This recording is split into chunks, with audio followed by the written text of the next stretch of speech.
வணக்கங்க. நம்ம இன்றைக்கி தினமலரில் குறுக்கெழுத்து போட்டி பார்க்க போகிறோம். இன்னும் சால்வ் பண்ண ஆரம்பிக்கலைங்க. இன்னும் கொஸ்டின்ஸ் எல்லாமே இங்கே இருக்குது. இன்றைக்கி டேட் என்னென்னா 25/3/2026ங்க. 25 மார்ச் 2026 புதன்கிழமை. ஒன் பை ஒன்னாக சால்வ் பண்ண ஆரம்பிக்கலாங்களா? ஃபஸ்ட்டு இடமிருந்து வளம்ல ஆரம்பிப்போங்க. 1வது கொஸ்டின், விதான் சௌதா கப்பன் பூங்கா இந்தியாவின் சிலிக்கான் பள்ளத்தாக்கு என்றதன் நினைவு. விதான் சௌதான்னா பெங்களூரில் உள்ள சட்டமன்ற அவை. இது கப்பன் பார்க் சாஃப்ட்வேர் கம்பெனிஸ் அப்படின்னா என்ன? பெங்களூரு. பதில் என்ன? பெங்களூரு.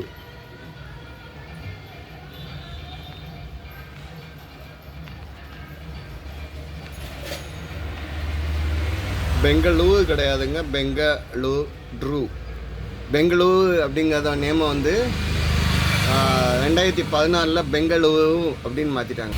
சரிங்களா? ஸோ பெங்களூரு மொதல் கொஸ்டின் முடிஞ்சிச்சு. 1 மேலேருந்து கீழே என்ன பேல ஆரம்பிச்சுக்குங்க. பெருமிதம் என்ற தொடக்கத்தில் ஒரு நாடு. பெருமிதம் அப்படிங்கிறதுல ஒரு நாடு அப்படின்னு பார்த்திங்கன்னா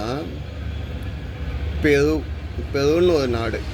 இது எங்கே உள்ள நாடு அப்படின்னு பார்த்திங்கன்னா சவுத் ஆஃப்ரிக்கா, தென் அமெரிக்காவில் உள்ள நாடு.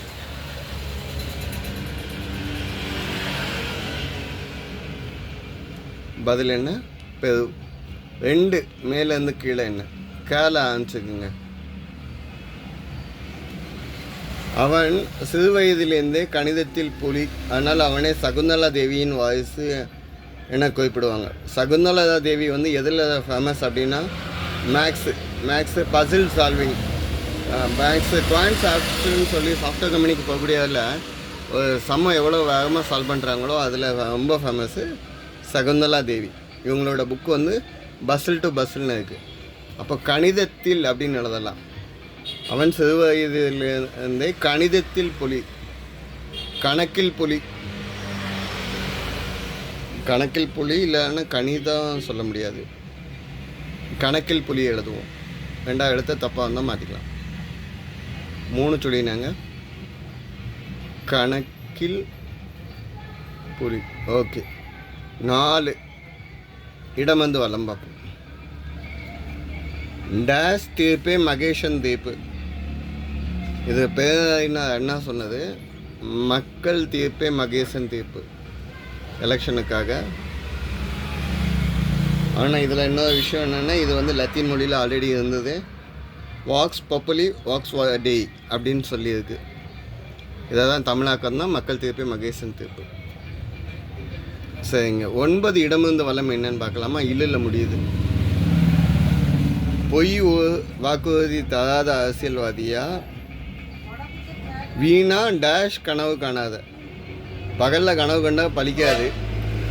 அரசியல்வாதியில் சொல்கிற எதுவுமே பகல் கனவு நம்பாத அப்படிங்கிறதான் சொல்கிறாங்க. ஸோ பகல் கனவு காணாது. ஓகே. 10 மேலேருந்து கிழக்கால ஆரம்பிச்சுக்குங்க.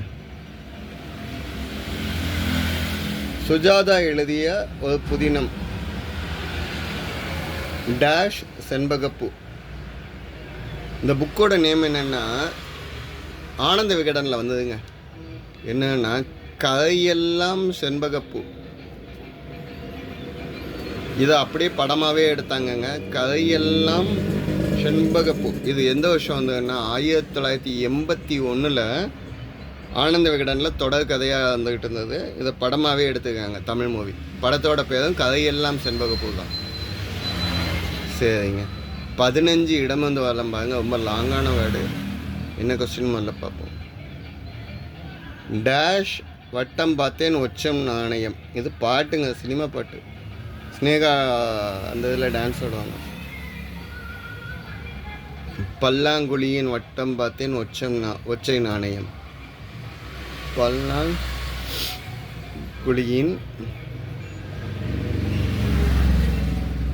வட்டம் பார்த்தேன் ஒற்றை நாணயம். ஆக்சுவலாக பல்லாங்குழிங்கிறது லேடிஸ் விளாட்றக்கேங்க. 7 7 14 சர்க்கிள் இருக்கும். அது அந்த சர்க்கிளை தான் மீன் பண்ணி அந்த சாங் எழுதியிருக்காங்க. சாங் எழுதுனது வந்து வாலி. படம் பேர் ஆனந்தம். ஓகேங்க. 17 இடமிருந்து வளம் என்னன்னு பார்க்கலாமா? 2வது எழுத்து இம்மு. இளைய சகோதரன். இளைய சகோதரனை நம்ம எப்போவுமே வந்து தம்பின்னு சொல்லலாம். சரிங்க. 12 மேலேருந்து கீழே என்ன? ஒரு வகை தோல் வியாதி. ஹிண்ட்டு, 3வது எழுத்து இங்குங்க. தோல் வியாதியில் 3வது எழுத்து இங்குன்னா படை, சிறங்கு, சி, ட்ர, இங்கு. தோல் அரிப்புன்னு சொல்லுவோம். இதை வந்து ஸ்கேபிஸ் அப்படின்னு இங்கிலீஷில் சொல்லுவோம். சரிங்க. 13 மேலேருந்து கீழே 2வது எழுத்து ஈ இருக்கு. எம்ஜிஆருக்காக எஸ்பிபி பாடிய முதல் பாடல். எஸ்பிபி பாடின மொதல் பாட்டு அப்படின்னு பார்த்தீங்கன்னா சிவாஜிக்கு தான் பாடினாரு. சாந்தி நிலையத்தில் இயற்கை என்னும் இளைய கண்ணி அப்படிங்கிறது. ஆனால் இங்கே எம்ஜிஆர் அப்படின்னு சொல்லிட்டாங்கனால 1969 அடிமை பெண்ணில் வந்த பாட்டுங்க. 1000 நிலவே. பதில் என்ன? 1000 நிலவே வா. அடிமை பெண்ணில் வரக்கூடிய சாங்குங்க. சரி, 18 இடமிருந்து வளம் என்னன்னு பார்க்கலாமா? திருக்குறளில் 3 பிரிவுகள். ஆக்சுவலாக 1330 திருக்குறளை வந்து 133 அதிகாரமாக மாற்றுவாங்க. 133 அதிகாரத்தை 3ஆக ஸ்ப்ளிட் பண்ணுவாங்க. என்னென்னா அறத்துப்பால், பொருள்பால், காமத்துப்பால். அறம், பொருள், இன்பம். அறம், பொருள், இன்பம். இதில் அறத்துக்கு வந்து 38 அதிகாரம் இருக்குதுங்க திருக்குறளில். நேர்மையாக இருக்கிறதுக்கு. பொருள் வந்து கருத்தை சொல்லக்கூடியது, வாழ்க்கையில் உள்ள உலக நீதியெல்லாம் சொல்லக்கூடியது. 70 அதிகாரம் இருக்குதுங்க. வாழ்க்கையில் உள்ள இன்பத்தை பற்றி சொல்லிக் கொடுக்கறதுக்கு 25 அதிகாரம் இருக்குது. மொத்தம் 133 அதிகாரம். 16 மேலேருந்து கீழே என்ன? கர்ப்பம் அடைந்த தாயின் வயிற்றில் வளருவது. கர்ப்பம் அடைந்த தாயின் வயிற்றில் வளருவது கதைகளுக்கும் இது தேவை. கதைகளுக்கு கருன்னா அந்த பாயிண்ட்டு இங்கே வந்து வயிற்றில் வந்து பிள்ளைக்கு கருன்னு சொல்லுவாங்க. வயிற்றில் இருக்க பிள்ளைக்கு. இந்த சைடு சால்வ் பண்ணி வந்துட்டோங்க. ஒன் சைடு ஆல்ரெடி சால்வ் பண்ணி வந்துட்டோம். நம்ம அடுத்த சைடுக்கு வருவோம். 3 இடமிருந்து வளம் என்னன்னு பார்க்கலாமா? உலை வாயை மூடினாலும் ஊர் வாயை முடியாது. உலை வாயின்னா அடுப்பில் வச்சுக்க பாத்திரத்தில் உள்ள வாயை மூடினாலும் ஊர் வாயை இதை கூட ஈஸியாக மூடிடலாம். ஊரில் மக்கள் பேச ஆரம்பிச்சிட்டாங்கன்னா அதை மூடவே முடியாது, வாயை அடைக்கவே முடியாது. உலை வாயை மூடினாலும் ஊர் வாயை மூட முடியாது. இது பழமொழிங்க. 3 மேலேருந்து கீழே என்ன? டேஷ் மருந்து உட்கொண்ட விளையாட்டு வீரரின் வச்சு பறிக்கிறது உண்டு. ஊக்க மருந்து உட்கொண்டால் அவங்கள விளையாடவே அலோவ் பண்ண மாட்டாங்க. ட்ரக்ஸ். ஊக்க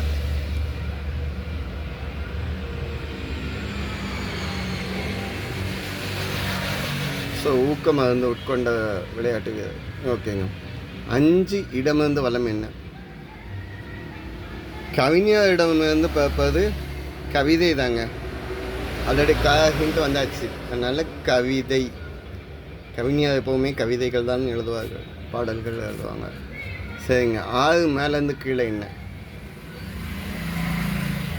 அந்த மன்னனின் பரந்த டேஷ் மார்பு அவனது உடல் உறுதியை காட்டியது. பறந்து விரிந்த வைடு செஸ்ட். ஓகே. 11 இடமிருந்து வளம் என்ன? மாவீரன் அலெக்சாண்டரின் மற்றொரு பெயர். மாவீரன் அலெக்சாண்டருக்கு மற்றொரு பெயர். வேறு ஹிண்ட் இருக்கான்னு பார்ப்போமா? 7 மேலேருந்து கீழே என்ன? வ.உ. சிதம்பரம் பிள்ளை சிறையில் இதை இழுக்க வைக்கப்பட்டார். விஓசி வ.உ. சிதம்பரம் பிள்ளை கப்பலோட்டிய தமிழான்னு சொல்லுவாங்க. இவர் வந்து கோயம்புத்தூர் மத்திய சிறையில் தள்ளி செக்கு இழுக்க வச்சாங்க. என்னது? செக்கு. இவருக்கு இன்னொரு பேர் உண்டு, செக்கு இழுத்த செம்மல். அங்கே பிரிட்டிஷ்காரங்களுக்கு எத்தாப்பில் கப்பல் ஓட்டினதுக்காண்டி அவருக்கு கிடைச்ச தண்டனைங்க இது. பாவம். அவரோட உண்மையான பேர் வள்ளியப்பன் உலகநாதன் சிதம்பரம் பிள்ளை, விஓசி. அவரோட நினைவாக தான் தூத்துக்குடியில் விஓசி போர்ட் வச்சுருக்கோம், கப்பல் துறைமுகத்துக்கு பேர். அதுபோக இவர் வந்து பிரிட்டிஷ்காரனுக்காண்டி ஏற்றாப்புல 1906 எஸ்எஸ் காலியா எஸ்எஸ் லாவோங்க கப்பலை இயக்குனர். ஓகே, 11க்கு நம்ம இப்போ இந்த நோய் ஹிண்டு கிடைக்குதான்னு பார்ப்போம். 8 மேலேருந்து கீழ். பொருளுக்கு எத்தனை எழுத்து இருக்குது? பொருள்னா ஆப்ஜெக்ட்னு சொல்லலாம். ஆனால் இங்கே வந்து மீனிங், அதோட அர்த்தம் என்ன அப்படின்னு சொல்லலாம். எந்த இதுக்கும் அதோட பொருள் என்ன அப்படின்னா அதோட அர்த்தம் என்ன அப்படின்னு சொல்லுவாங்க. சரிங்க, இப்போ 11க்கு நம்ம மாவீரன் அலெக்சாண்டருடைய இயற்பெயர், மாவீரன் அலெக்சாண்டருக்குடைய மற்றொரு பெயர். இக்கு இந்து இது வந்து சிக்கந்தர் அப்படின்னு ஒரு வேர்டு வருதுங்க. இக்க இந்த ஆக்சுவலாக இந்த நேம் எதுக்காக வந்துச்சு அப்படின்னா, பெர்சியன் லாங்குவேஜில் வந்து, அதாவது இவர் வந்து பாரசீக வரலாற்றில் வந்து, இஸ்லாமிய வரலாற்றில் பாரசீக மொழியில் வந்து சிக்கந்தர் அப்படின்னு சொல்லுவாங்களாம். இவரோட ரியல் நேம் வந்து ஸ்கந்தர், இஸ்கந்தர். இதை சிக்கந்தர் அப்படின்னா இதுக்கு மீனிங் என்னன்னா போர் வீரன், வலிமையான போர் வீரன். இவர் தோல்வியே தழுவாத ஆளுங்கனால இவருக்கு இன்னொரு நேமாக தான் இது இருக்குது. ஸோ 14 இடமிருந்து வளம். கடைசி கேள்விங்க, கடைசி இது என்னது? டேஷ் யானையை அடக்க அங்குசம் தேவை. மதம் பிடிச்ச யானையை அடக்கிறதுக்கு அங்குசம் தேவை. ஆல்ரெடி அங்கே இருக்குதுங்க. மத யானையை அடக்க அங்குசம் தேவை. அப்படி கொக்கி மாதிரி இருக்குங்க, பாகன் கையில் இருக்கும். யானை மதம் பிடிச்சிச்சின்னா அதை அடக்கிறதுக்கு. இன்றைக்கி எல்லாமே சால்வ் பண்ணிட்டோங்க. எனக்கு தப்பாக மென்ஷன் பண்ணியிருந்தா தயவு செஞ்சு கமெண்ட்டில் கொடுங்க. 1 செகண்ட், இது ஆல்ரெடி கணக்கில் எழுதிட்டோம். ஓகே, ஆன்சர்ஸ் ஹோல்டிங் பண்ணுறேன், செக் பண்ணிக்கோங்க.